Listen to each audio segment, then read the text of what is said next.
हम देखते हैं एनिन साय को अच्छे से सजा वजा रही होती है। वो उस पे ढेर सारी ज्वेलरीज ट्राई करती है कि कौन सा ज्वेलरी साय पे अच्छा लगेगा।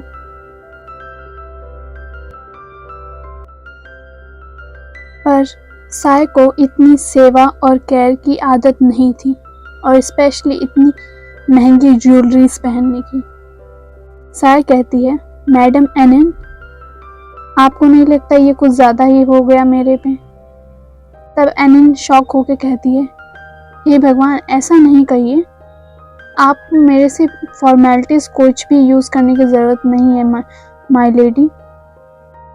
एनिन का मतलब था कि आपको मुझे मैडम एनिन कहने की ज़रूरत नहीं है, आप मुझे सिर्फ एनिन बोलिए। साय कहती है, पर मैंने सुना कि आप महाराज की नर्स थी, आप उनकी नैनी थी। एनिन कहती है, माय लेडी, आपको ऐसा कुछ भी करने की ज़रूरत नहीं है, आप मुझे नॉर्मली बुलाइए। कोई बात नहीं, आप धीरे धीरे यूज्ड टू हो जाएंगी। फिर एनिन साय को अच्छे से सजाने लग जाती है और कहती है, महाराज ने मुझे आपको एकदम अच्छे से सजाने का आदेश दिया है। आपको ये सारी चीज़ें एंजॉय करना चाहिए माय लेडी। आप महाराज की इकलौती ब्राइड हैं। एनिन साय के बालों को अच्छे से बनाती है और नया हेयर स्टाइल देती है। उसके ओंठों पे लिपस्टिक लगाती है और हमारी साय एकदम तैयार हो जाती है। वो काफ़ी खूबसूरत लग रही होती है। एनिन कहती है, अब आपको कैसा लग रहा है? क्या आपको ये लुक पसंद आया?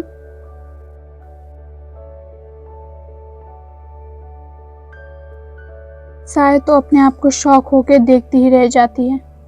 वो अपने मन में कहती है, मैं तो बिल्कुल मैं नहीं लग रही हूँ।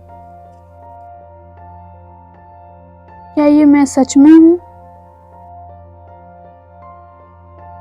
साय एनिन को थैंक यू बोलती है। एनिन कहती है, अगर आपको किसी और चीज़ की भी ज़रूरत हो तो आप मुझे बता दीजिए। तब साय कहती है, नहीं नहीं, आपने ऑलरेडी मेरे लिए बहुत कुछ कर दिया है।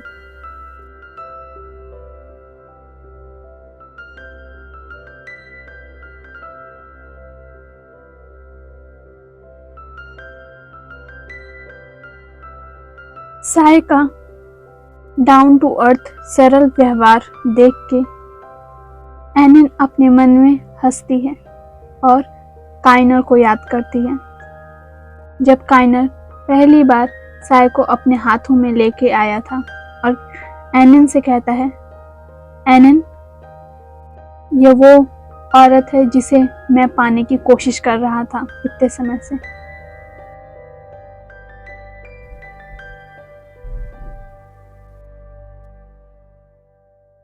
इसके एक्सप्रेशंस सब कुछ बता देते हैं कि वो क्या कहना चाहती है।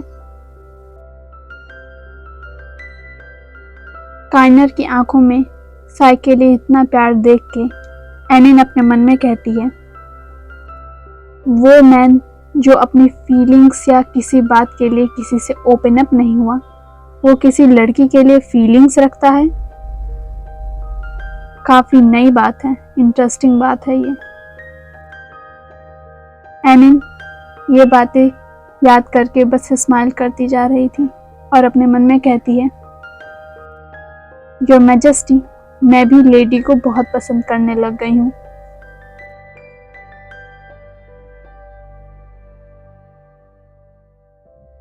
एनिन साय से कहती है, माय लेडी, आपको बस एक शब्द कहने की जरूरत है।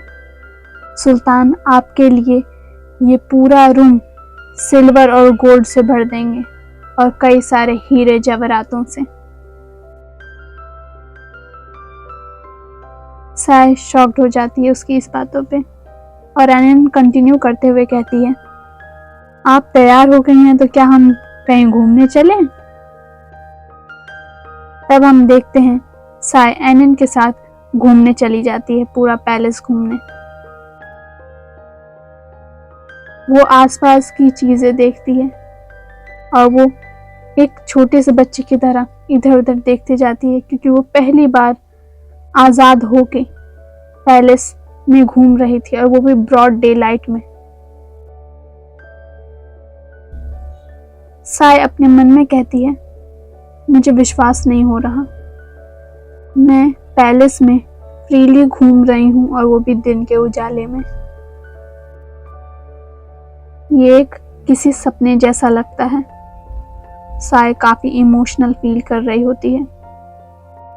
तभी साय एक पैलेस देखती है। वो एनिन से पूछती है, वो जगह कैसी है?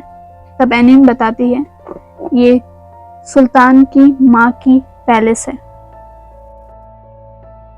फिलहाल ये तो खाली है, क्या आप वहां देखना चाहेंगी? तब साय मना कर देती है, नहीं नहीं ठीक है। बट फिर भी साय उस पैलेस को देखती ही जाती है और अपने मन में कहती है, ये प्योर वाइट पैलेस लग रहा है, कितना सुंदर है ये, मुझे इसे नज़दीक से देखने का मन है।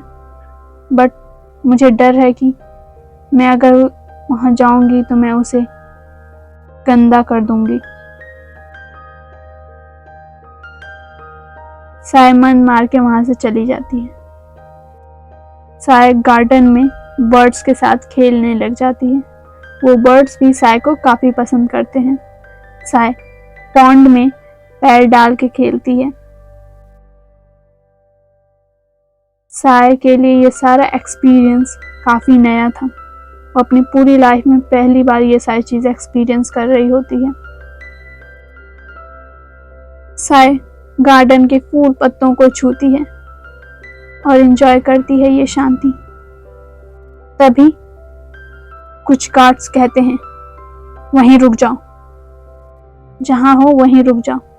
साय एकदम शॉक्ड हो जाती है। वो गार्ड्स कहते हैं, तुम यहाँ से आगे नहीं जा सकती, तुम्हें परमिशन नहीं है, यहाँ से चले जाओ। साय उनके इतने डरावने एटीट्यूड को देख के डर जाती है और कहती है, आई एम सॉरी। तभी एनिन गुस्से से कहती है, तुम्हें पता भी है कि ये कौन है? तुम्हारी हिम्मत कैसी हुई इनका रास्ता ब्लॉक करने की? साय एनिन से कहती है, मैडम एनिन, हम कहाँ हैं? साय को पता नहीं था कि वो कौन सी जगह कहाँ है, बस वो एनिन के भरोसे इधर उधर घूमती जा रही थी।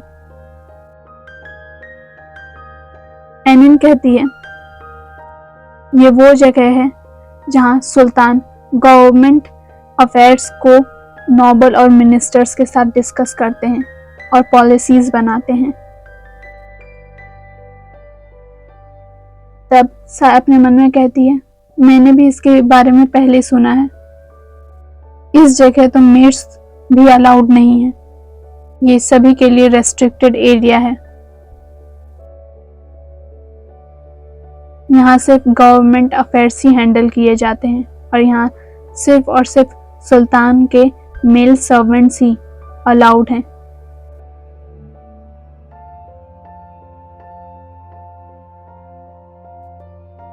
साय कहती है, चलिए हम लोग यहाँ से चलते हैं। उधर से दूसरी सर्वेंट बोलती है, क्या मुझे लंच प्रिपेयर कर देना चाहिए? साय कहती है, नहीं ठीक है, ऐसे ही ठीक है। एनिन को बहुत गुस्सा आ रहा था गार्ड्स पे। एनिन कहती है, अगर हिज मैजेस्टी को पता चला, महाराज को पता चला, तो हम सभी को मौत के घाट उतार दिया जाएगा। हम इस सभी को सूली पे लटका दिया जाएगा। साय कहती है, जब तक उनको आप नहीं बताएंगे उनको भी नहीं पता चलेगा मैडम एनिन। तब एनिन बोलती है, मैडम एनिन, लेडी मैंने आपको कहा था आप ये फॉर्मेलिटीज हटा दीजिए।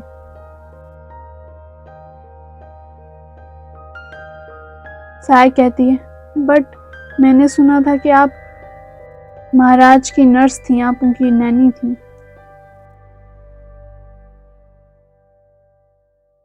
एनिन अब साय को समझा समझा के थक गई होती है और अपने मन में कहती है,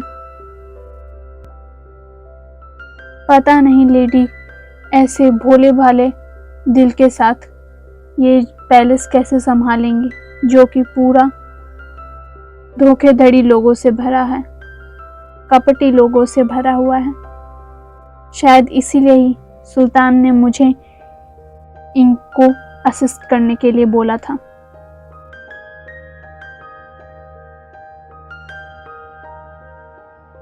हम देखते हैं साय को पीछे से कोई आवाज दे रहा होता है, साय।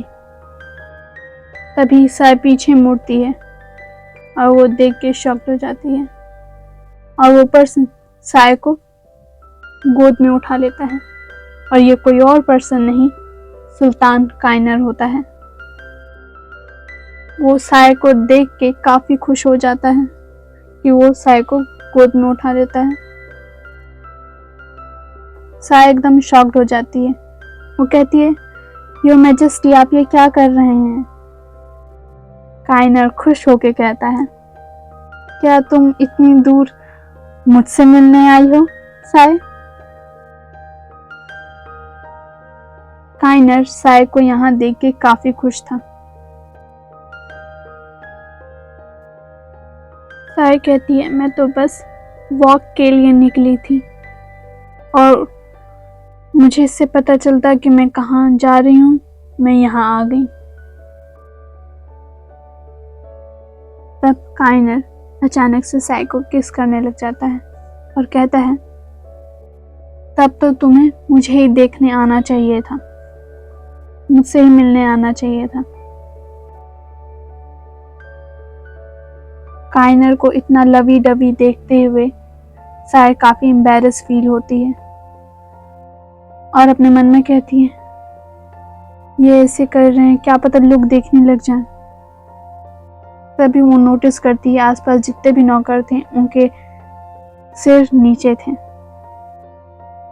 तभी साय ब्लश कर रही होती है और अपने लिप्स को अपने दांतों से दबाने लग जाती है। उसके इस एक्ट को देख के काइनर कहता है, तुम्हारे होंठ ब्लीड करने लग जाएंगे अगर तुम ऐसे ही अपने लिप्स को काटती रही।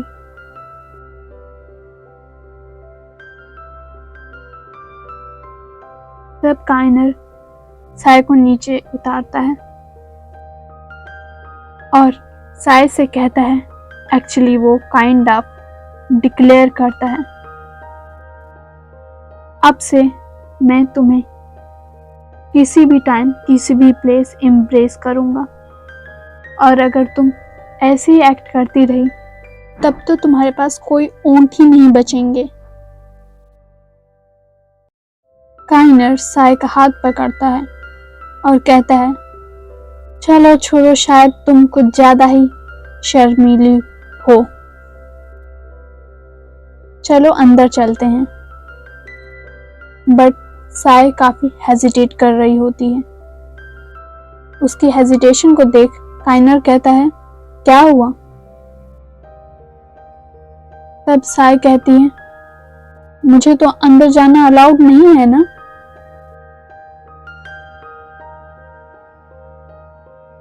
तब काइनर अपने चिन पे हाथ रख के कहता है, अच्छा ऐसा है, और एक शरारत वाली स्माइल देता है और अचानक से साय को उसके कमर से उसको उठा लेता है। साय बस कहती रह जाती है, योर मैजेस्टी मुझे प्लीज नीचे उतारें, प्लीज नीचे उतारें। फिर भी काइनर नहीं सुनता। काइनर कहता है, साय, एक चीज है जो तुम बिल्कुल नहीं जानती। साय पूछती है, क्या? तब काइनर कंटिन्यू करता है और कहता है, हर औरत का यहाँ आना मना नहीं है।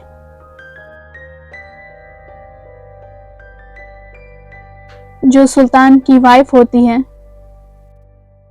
वो यहाँ पे आ सकती हैं। सुल्तान की वाइफ का स्टेटस सेम ही होता है सुल्तान के जैसे, इसलिए तुम्हें चिंता करने की कोई जरूरत नहीं। काइनर साय को अपनी स्टडी टेबल पे बैठाता है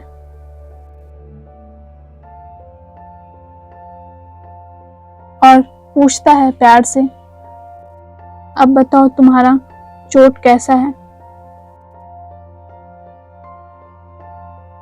साय अपने हाथ दिखाते हुए कहती है, ये इतना कोई सीरियस चोट नहीं था, इसलिए मैं वॉक कर सकती हूँ, कोई प्रॉब्लम नहीं है।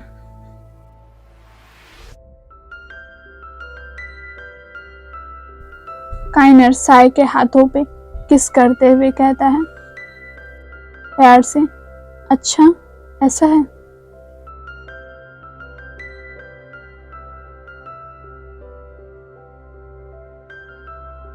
काइनर साय के हाथों को लेके अपने गालों पे रखता है और उसे महसूस करता है। साय काइनर के इन एक्ट्स से काफी ब्लश कर रही होती है और अपने मन में कहती है, ऐसा मैंने पहले कभी नोटिस नहीं किया, बट जो सुल्तान है हमेशा एक पोकर फेस लेके रहते हैं, बट शायद ये जितना मैंने सोचा था उससे ज्यादा ही स्माइल करते हैं। साय काइनर के मुस्कुराते हुए चेहरे को बस देखती ही रह जाती है, वो खो जाती है। काइनर साय को ऐसे देखते हुए कहता है, यूजुअली तुम्हारे एक्सप्रेशन से मुझे पता चल जाता है, मैं बता सकता हूँ कि तुम क्या सोच रही हो, बट कभी कभी ऐसे ओकेशंस आते हैं कि मैं कुछ भी नहीं बता पाता। तभी साय ब्लश करते हुए कहती है, अरे नहीं नहीं योर मैजेस्टी, मैं कुछ इम्पोर्टेंट नहीं सोच रही थी। तब काइनर कहता है, अच्छा ऐसा है, तब तुम क्या सोच रही थी अभी? तब हेजिटेट करते हुए साय बोलती है, बताती है, मैं कुछ नहीं, बस यही सोच रही थी कि आप स्माइल बहुत करते हैं। तब काइनर कहता है, मैं स्माइल सिर्फ तुम्हारे सामने करता हूँ।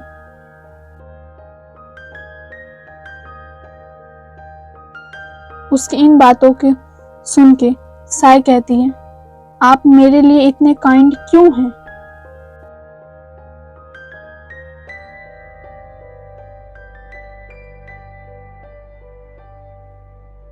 तब काइनर साय को अपने हाथों से प्यार से पकड़ता है और कहता है, साय क्या तुम्हें पता नहीं है, सबसे पहले नाइस जो पर्सन था वो तुम थी मेरे लिए। तुमने अपनी काइंडनेस मुझे सबसे पहले दिखाई। तब साय अपने मन में कहती है, सुल्तान हमेशा कुछ ना कुछ ऐसी चीजें बोलते हैं जो मुझे बिल्कुल पल्ले नहीं पड़ती।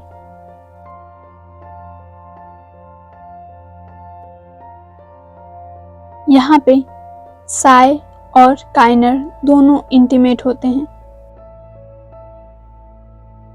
काइनर साय से कहता है, तुम सुल्तान का फ्लावर हो, तुम सुल्तान का एक कीमती फूल हो।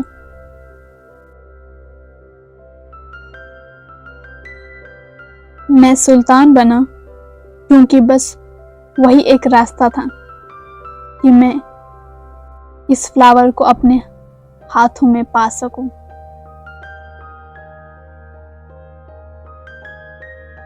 ये सब कहते हुए काइनर अपने मन में कहता है, अब ये फूल मेरे हाथ में है। अगर एक दिन ये फूल मुझे हेट करने लग जाए और मुझे छोड़ के चला जाए, तब मेरे पास कोई चॉइस नहीं होगी सिवाय इस फूल की टहनियों को काटने के सिवाय।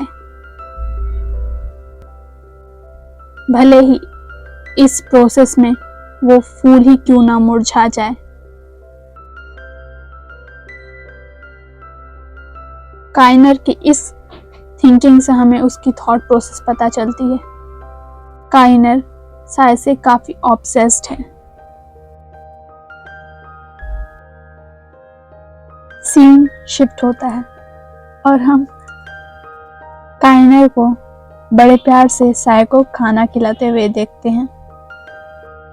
काइनर कहता है, तुम्हें ऐसे प्रॉपरली खाना खाते हुए देखना काफी अच्छा लगता है। क्या ये खाना तुम्हारी पसंद का है? तुम्हें पसंद आया? साय बस सिर हिलाती है और ब्लश करती है। काइनर कहता है, मुझे तुम्हें पहले से ज्यादा हेल्दी देख के काफी अच्छा लगा। फिर वो साय से नॉटी बातें करने लग जाता है और साय और भी ब्लश करने लग जाती है। साय को ऐसे ब्लश करते हुए देख काइनर कहता है उसको किस करते हुए, ओहो साय, अब 1 महीने से ज्यादा हो गया है, तुम अभी भी शाय हो?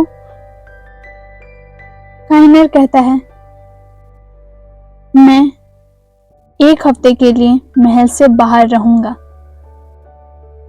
साय ये बात सुन के काफी शॉक्ड हो जाती है और कहती है, क्या? तब काइनर कंटिन्यू करता है और कहता है, हमें पुराने सुल्तान का पता ठिकाना पता चला है। साय एकदम शॉक्ड हो जाती है। काइनर साय की पीठ थपथपाते हुए कहता है, उसको एश्योर करते हुए, तुम चिंता ना करो, तुम्हें डरने की कोई जरूरत नहीं। इस बार मैं इस खेल को पूरा खत्म कर दूंगा।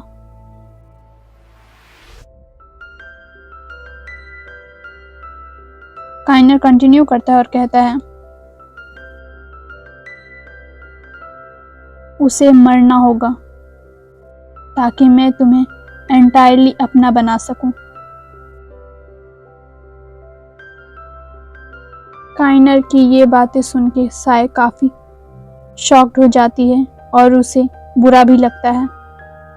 वो अपने मन में कहती है, मुझे विश्वास नहीं होता, एक बेटा अपने ही पिता को मारने चला है। काइनर काफी काइंड और वार्म पर्सन है, वो ऐसा डिसीजन कैसे बना सकता है? काइनर वरीड लुक के साथ कहता है, क्या हुआ साय? साय कहती है, कुछ नहीं, मैं बस यही सोच रही थी, तुम शायद अकेले पड़ जाओगे।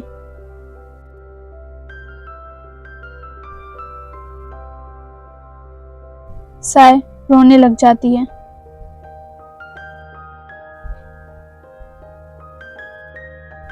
तब काइनर कहता है, क्या तुम मुझ पे दया दिखा रही हो? तब साय कहती है, मेरी इतनी हिम्मत कहाँ कि मैं आपको दया दिखाऊंगी। मुझे बस ये चीज बुरी लगी, इससे दुख हुआ कि आप अकेले पड़ जाएंगे। तब काइनर स्माइल करते हुए कहता है, साय, क्या तुम अभी भी मुझे छोड़ने का प्लान बना रही हो?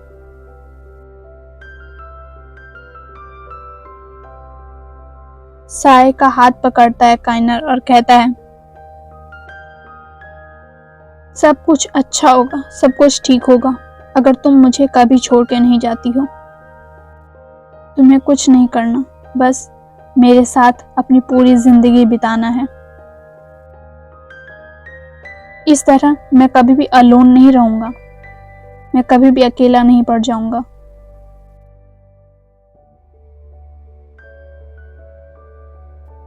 काइनर कंटिन्यू करता है और कहता है, साय बस तुम मेरा वेट करना प्लीज।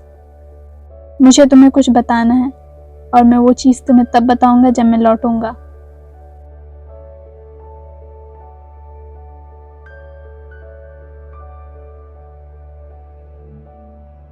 साय अपने मन में कहती है, एक बच्चा भी बता देगा कि काइनर मुझे फेवर करते हैं, बट इसके बावजूद वो मुझे बताने से ये इनकार कर देते हैं कि वो मेरे तरफ इतने काइंड क्यों हैं, वो मुझे इतनी वैल्यू क्यों करते हैं, वो मेरी केयर इतनी क्यों करते हैं, और वो मुझसे ये एक्सपेक्ट करते हैं कि मैं ये चीज़ अपने आप फाइंड आउट करूं। साय अपने मन में कहती है, ये पूरा हरम फिर से जल्द ही ढेर सारी महिलाओं से भर जाएगा, ढेर सारी स्त्रियां यहाँ एज अ कॉन्कुबाइन रहने लग जाएंगी और मुझे विश्वास है कि जल्द ही ये किसी और को ऐसे ही फेवर करने लग जाएंगे। पर तब तक मैं इस वार्मथ को अपने तक ही रखना चाहती हूँ, तब तक मैं काइनर को अपने पास ही रखना चाहती हूँ। साय काइनर की बाहों में होती है।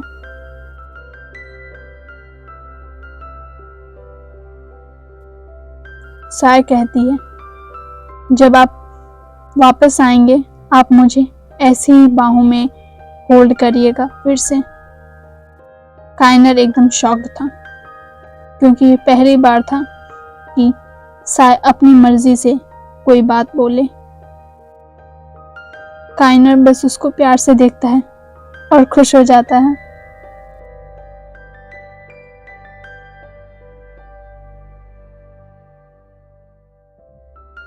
और उसे गले लगाता है। फिर दोनों एक दूसरे के साथ इंटीमेट होते हैं। काइनर अपने मन में कहता है, हर बार जब मैं साय को देखता हूँ तो ऐसा लगता है कि वो किसी भी समय गायब हो जाएगी।